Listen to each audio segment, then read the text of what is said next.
안녕하십니까, 최진호입니다. 최진호의 신앙탐구 58번째 시간으로 마태복음 시리즈 33번째 시간입니다. 오늘은 마태복음 26장의 내용에 대해서 예수님의 잡히심이라는 제목으로 말씀 나누겠습니다. 예수님은 감람산에서의 가르치심을 마치자 제자들에게 유월절이 이틀밖에 남지 않았고 자신이 십자가에 못 박히기 위해서 팔리울 것이라는 사실을 상기시키셨습니다. 한편 같은 시간에 대제사장들과 백성의 장로들은 가야바라는 대제사장의 안문에 모여서 예수를 괴계로 잡아 죽이려고 의논하고 있었습니다. 6월절에는 많은 순례자들이 예루살렘에 모여들기 때문에 이런 때에 사람들을 자극하는 것은 미녀가 날까 두려우므로 명절이 끝난 뒤에 실행하기로 합의를 하였습니다. 그러나 실제로는 그들의 계획과는 달리 사건은 명절의 기간 중에 일어났습니다. 예수님이 베다니 문둥이 시몬의 집에 계실 때에 한 여자가 매우 귀한 향유 한 옥합을 가지고 나와서 식사하시는 예수님의 머리에 부었는데 제자들이 이를 보고 분하게 여겨서 가로되 무슨 의사로 이것을 허비하느냐? 이것을 많은 값에 팔아서 가난한 자들에게 줄 수 있었겠도다 라고 이의를 제기하였습니다. 요한복음 12장에서는 이 사건을 보다 자세히 기록하고 있습니다. 향유를 부은 여자는 마르다의 동생 마리아였고 이의를 제기한 제자는 가룟 유다였습니다. 그는 이 향유를 어찌하여 300데나리온에 팔아 가난한 자들에게 주지 아니하였느냐 하고 금액까지 언급한 것으로 봐서 계산에 아주 밝은 자였음을 알 수 있습니다. 그러나 그가 그렇게 말한 것은 진정으로 가난한 자들을 생각해서라기보다는 그가 예수님의 일행의 회개를 맡고 있으면서 공금을 훔치곤 하였는데 그런 기회가 없어진 것에 대해서 언짢았기 때문이라고 요한복음에서 기술하고 있습니다. 이에 예수님은 어찌하여 이 여자를 괴롭게 하느냐? 저가 내게 좋은 일을 하였느니라. 가난한 자들은 항상 너희와 함께 있거니와 나는 항상 함께 있지 아니하리라. 이 여자가 내 몸에 이 향유를 부은 것은 내 장사를 위하여 함이니라 라고 말씀하셨습니다. 예수님은 자신의 죽음에 대해서 수차 말씀하셨지만 제자들은 별로 염두에 두지 않았던 것 같습니다. 마리아가 예수님의 죽음이 임박한 사실을 깨닫고 의식적으로 예수님의 몸의 장사를 위해서 이러한 행동을 했는지는 알 수 없으나 마리아의 오빠인 나사로가 죽었을 때 예수님이 살리신 일이 있을 정도로 그녀의 가족은 예수님과 가까운 관계를 유지하고 있었고 예수님에 대한 그녀의 사랑은 각별했으리라 생각됩니다. 그녀는 이 행위가 예수님에 대한 자기의 헌신의 증거로 믿고 300데나리온이라는 금액에 대해서 그만한 가치가 있는 향유를 그렇게 사용하는 것에 대해서 아깝지 않게 여겼을 것입니다. 그녀가 예수님의 죽음을 의식했든지 아니든지 결과적으로는 예수님의 죽음을 준비한 행위가 되었으며 예수님은 그러한 의미로 받아들이셨습니다. 우리가 별 생각 없이 하는 행동이라도 하나님은 그것을 사용하셔서 자기의 뜻을 이루어 가시는 분입니다. 이어서 예수님은 온 천하에 어디서든지 이 복음이 전파되는 곳에는 이 여자의 행한 일도 말하여 저를 기념하리라고 하셨습니다. 예수님은 평소에 가난한 자들을 돕고 구제하는 일을 강조하셨지만 여기에서는 가난한 자들은 항상 너희와 함께 있거니와 라고 말씀하심으로써 우리가 아무리 구제를 하더라도 가난한 자가 없어지지는 않는다는 사실을 간접적으로 말씀하셨습니다. 그럼에도 불구하고 가난한 자들에게 자비를 베풀도록 가르치시는 이유는 무엇일까요? 그렇게 함으로써 가난한 자가 더 이상 가난하지 않게 되는 것보다 자비를 베푸는 사람에게 오히려 더욱 은혜가 된다는 사실을 깨닫기를 원하시는 것이 아닐까 싶습니다. 가룟 유다는 예수를 넘겨주는 조건으로 대제사장들과 거래를 합니다. 그리고 이때부터 예수를 넘겨줄 기회를 찾게 됩니다. 드디어 6월절이 되어 예루살렘 성안 어느 집의 객실에서 6월절의 식사가 준비되었습니다. 예수님은 제자들에게 성안 아무에게 가서 이르되 선생님 말씀이 내 때가 가까웠으니 내 제자들과 함께 6월절을 내 집에서 지키겠다 하시더라 하라고 하셨고, 제자들은 예수님이 시키신 대로 하여 6월절 식사를 준비하였습니다. 예수님께서 예루살렘에 입성하실 때 나귀를 준비하신 것을 상기시키는 대목입니다. 예수님께서 이러한 일을 준비하시기 위해서 제자들 몰래 사전에 그곳을 방문해서 누구를 만나시거나 했을 가능성은 전혀 없습니다. 그러나 예수님은 전지전능하신 신적 권위로 모든 것을 준비하셨을 것입니다. 식사 중에 예수님은 너희 중에 한 사람이 나를 팔리라고 하셨습니다. 그러자 저희가 심히 근심하여 각각 여짜오되 주여 내니이까 라고 하였습니다. 예수님의 충격적인 말씀에 제자들은 심히 근심하며 혹시 내가 배신자가 될 것인지 하고 물었습니다. 그러나 요한복음에서는 제자들이 서로 보며 누구에 대하여 말씀하시는지 의심하였다고 기록하고 있습니다. 예수님은 나와 함께 그릇에 손을 넣는 그가 나를 팔리라고 하셨습니다. 분명치는 않으나 자신을 팔 자가 자신과 친밀한 교제를 나누어 왔던 자라는 뜻으로 해석됩니다. 그러시면서 인자는 자기에게 대하여 기록된 대로 가거니와 인자를 파는 그 사람에게는 화가 있으리로다. 그 사람은 차라리 나지 아니하였다면 제게 좋을 뻔하였느니라 라고 하셨습니다. 유다가 배신했기 때문에 예수님이 고난을 받으신다기보다는 예수님은 선지자들에 의해 이미 예언되고 기록된 대로 하나님 아버지의 뜻에 따라 우리의 구원을 위해서 자신을 희생 제물로 주시기 위해서 이 땅에 오셨습니다. 그러나 유다는 그러한 하나님의 뜻을 알고 하나님의 뜻에 따라서 예수님을 넘겨준 것은 아닙니다. 유다는 자신만의 다른 목적을 가지고 예수님을 배신한 것입니다.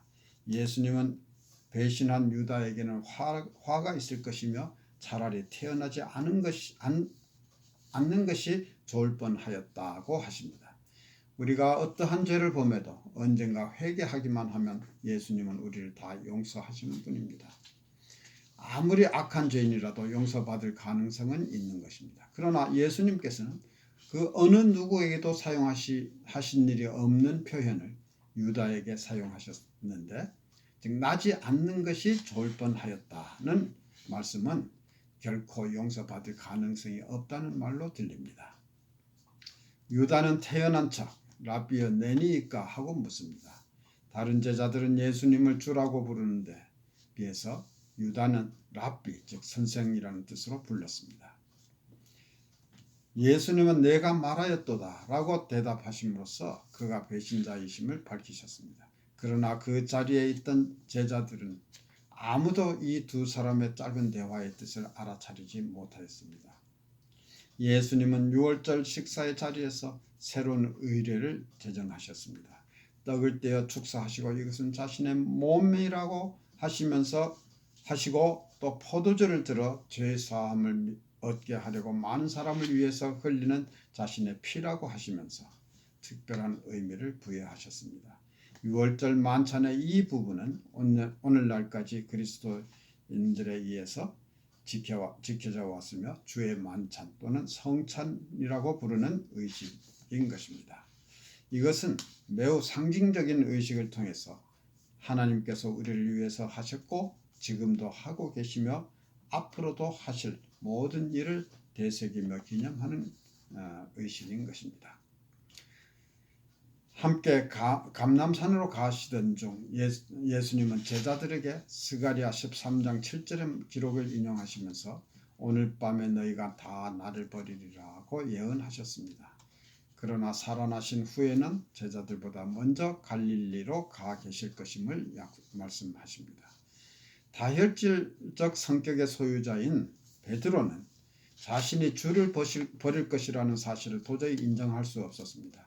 그는 다 주를 버릴지라도 나는 언제든지 버리지 않겠나이다 라고 자신 있게 장담하였습니다. 그러나 예수님은 내가 진실로 내게 이르노니 오늘 밤 닭 울기 전에 내가 3번 나를 부인하리라고 예언하셨습니다. 그래도 베드로는 인정할 수 없어서 내가 주와 함께 죽을지언정 주를 부인하지 않겠나이다 라고 호언하였고 다른 제자들도 모두 같은 말을 하였습니다. 이때까지만 해도 그들은 자신들이 주님을 버린다는 것은 상상도 할 수 없었을 것입니다. 예수님은 제자들과 함께 겟세마네라고 하는 곳으로 가셨습니다. 겟세마네란 기름 짜는 틀이라는 뜻이라고 합니다. 이곳에는 감람나무 동산이 있었고 감람류를 짜는 산업이 성행했음을 짐작할 수 있습니다. 다른 제자들은 이곳에 남겨두고 베드로와 세베대 두 아들 야고보와 요한만을 데리고 좀 더 가셔서 3명의 제자들에게 내 마음이 심히 고민하여 죽게 되었으니 너희는 여기 머물러 나와 함께 깨어 있으라 고 부탁하시고 조금 더 가셔서 얼굴을 땅에 대시고 엎드려 기도를 하셨습니다. 내 아버지여 만일 할만하시거든 이 잔을 내게서 지나가게 하옵소서.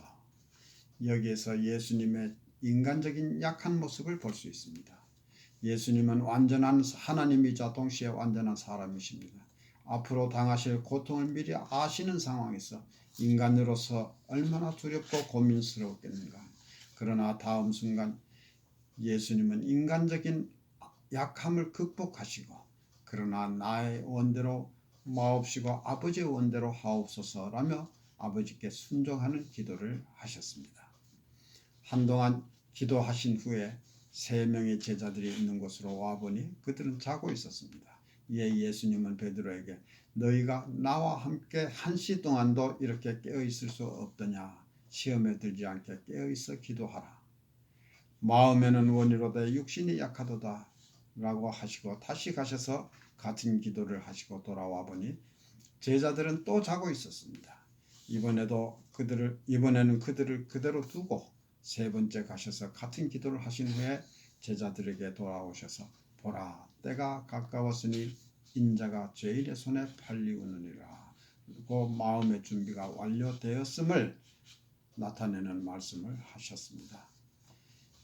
예수님은 전능하신 하나님이신데 십자가에 못 박히시는 것도 사람들만큼 고통스럽지 않게 견딜 수 있었지 않을까 하는 생각도 할 수 있습니다. 실제로 이 순간에도 예수님은 인간인 동시에 하나님이셨으므로 하나님의 전능하신 능력을 다 가지고 계셨음은 틀림없습니다.